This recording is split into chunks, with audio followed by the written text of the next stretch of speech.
Hi, I'm Nick Palmisciano. And I'm Matt Finney. And this is the Bad News Network.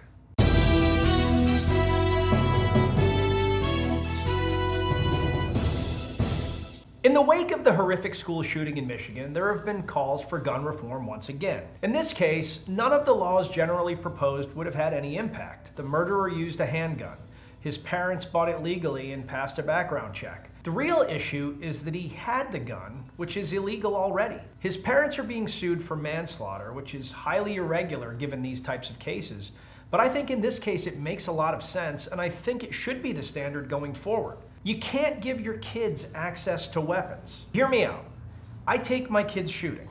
When I do, I take my locked up weapons, my ammo, and I load them in the car. I do not shoot while my kids are shooting. I supervise them shooting to make sure that they're safe. Gun safety is paramount. Then, after they clear their weapons, I clear them as well, and then I lock them up again. They don't have the opportunity to walk off with loaded weapons. But Nick, don't you trust your kids?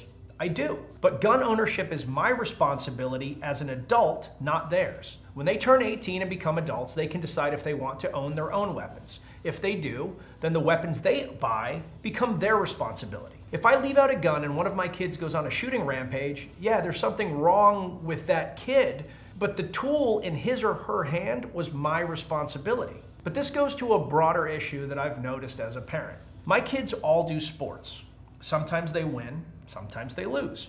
I obviously want the best for them and I want them to succeed, but the truth is I don't worry very much about their outcomes. People find this odd, as I was a very competitive athlete in my youth, and they think that I want the same for them. What I expect from them is their best effort, their commitment, and good character in everything that they do, nothing more. I've never had a kid throw a temper tantrum after losing.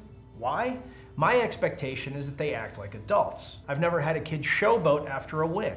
Why? Same reason. When my kids lose, however, I don't make excuses for them, nor do I allow them to make excuses. And it's hard sometimes because they do work hard and you feel for them.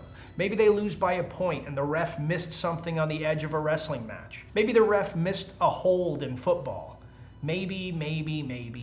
But I always still answer that you lost because your competition was better. If you lost by a point, you weren't good enough. If the difference in a football game came down to a hold, you weren't good enough. I don't say these things to my children to be a jerk. I say them because they need to understand that they're responsible for the outcomes of their life. Childhood is about learning these things. It's about learning accountability, responsibility, and gaining confidence as a result. I love my kids with all my heart, but they're imperfect, as am I, as are you, as are your children. Every time you make excuses for them, whether it's in sports or in school behavior or classroom results, you are creating an issue. When you blame the teacher or the coach or luck, you're telling the kids that nothing is their fault, that they're perfect, that everyone else is to blame. Your kids, my kids, all kids have days when they're jerks, when they're uncool, when they're not with it, when people don't like them. They have to adapt to that. They have to deal with the mean comments. They have to deal with the bullying. They have to build a spine and know who they are because life is unforgiving. Whenever these cases unfold, it's always the same story. Girls didn't like him, guys picked on him, he's really a victim in a way. Nah, that's just life. Sometimes people don't like you, sometimes people pick on you, sometimes people are unfair, but it's still all on you. Teach your kids to be comfortable with failure. Teach your kids they won't always be right. That being embarrassed doesn't mean that they need to extract vengeance, but instead reassess their behavior or their friend circle. Teach them to be okay with who they are. Don't make excuses for them. I completely acknowledge that most kids, even ones whose parents helicopter them, don't resort to murder when they feel bad. That's a horrific anomaly. But the reality is that a generation ago, these things didn't really happen and guns were actually more accessible. None of us can control what other people do. We can only control our own actions and how we interact with our own children. But I have a strong suspicion that if we all did our job a little better, this stuff wouldn't happen. Food for thought. On Monday, the Biden administration imposed travel restrictions on South Africa and 7 other countries. This is hilarious because this is exactly what they accused Trump of being racist for. But it's totally okay if they do it. The reason for the travel ban comes from a discovery of a new COVID variant named Omicron. Reports have been pouring in that scientists say Omicron is the next coming of Megatron.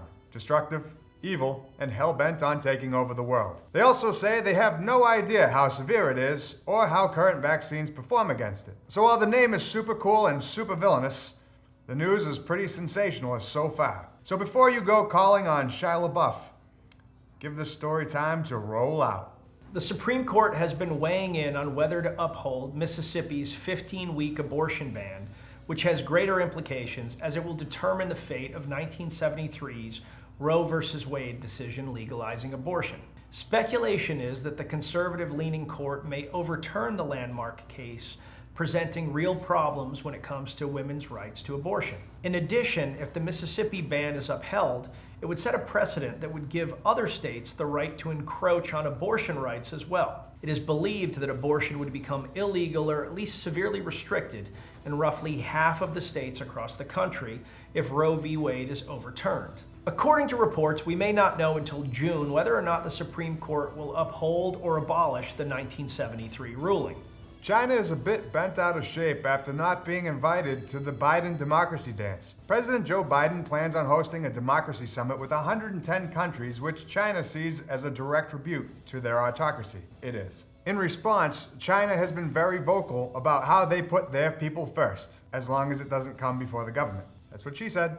They've also highlighted failures in American democracy, citing events such as the storming of the Capitol on January 6th, and continuous gun violence. Jen Psaki replied, saying that their goal is to bring countries together, and that is not something they will apologize for. China said Psaki is a dumb name. Why even keep the P if you're not going to pronounce it?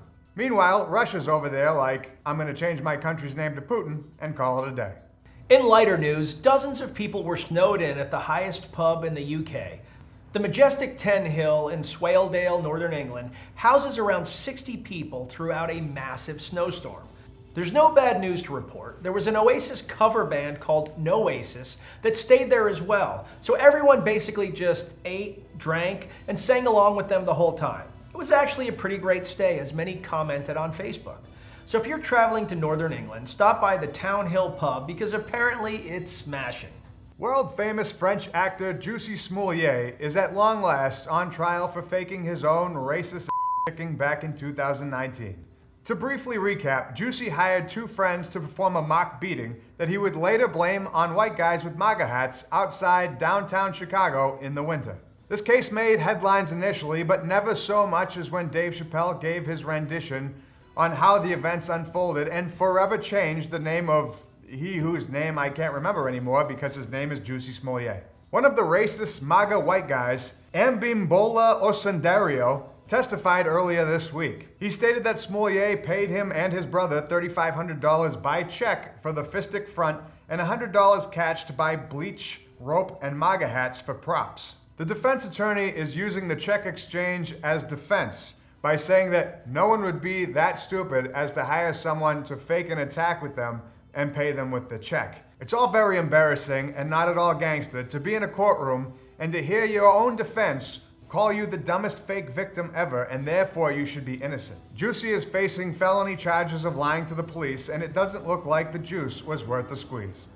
In bigger trial news, the Ghislaine Maxwell case is ongoing, kicking off with the first testimony from one accuser identified only as Jane. She stated that Maxwell called her home many times over the years, and Epstein financially supported her family, but at a cost, alleging sexual abuse. Expert testimony was given on the process of grooming. Defense lawyers have been going hard in the paint, trying to discredit both witnesses and the expert testimony by calling grooming a misinterpretation of common interaction and implying that Jane may be acting due to her current profession as a professional actor. The public is eagerly awaiting high-profile names to be dropped in connection to Epstein's trafficking of underage girls, but the reality might be more disappointing. It is likely that Maxwell is found guilty of some of the charges, but whether or not she serves time is still up in the air. Given the untimely murder of Epstein, I don't think Maxwell is up for rolling on the bigwigs. It'll be up to the prosecution to be on their game to try and pull the truth from her, but that's undoubtedly a tall order. Maxwell has spent the majority of her adult life lying and manipulating people, and I don't imagine she feels out of her depth here. We'll report more on this as the story unfolds, which is way more than we can say about the main. To recap the events that Nick talked about in his opening, Tragedy struck Oxford, Michigan this week as 4 students were killed and 6 students and a teacher were injured during a shooting on Tuesday. Authorities say the shooter brought a handgun to school in a backpack and that around noontime he exited a bathroom with a handgun and began firing. He fired at students as he moved down the hallway as well as firing into classrooms. When authorities arrived, he surrendered. The shooter, Coward McLoserface, is 15 years old, but he's being charged as an adult.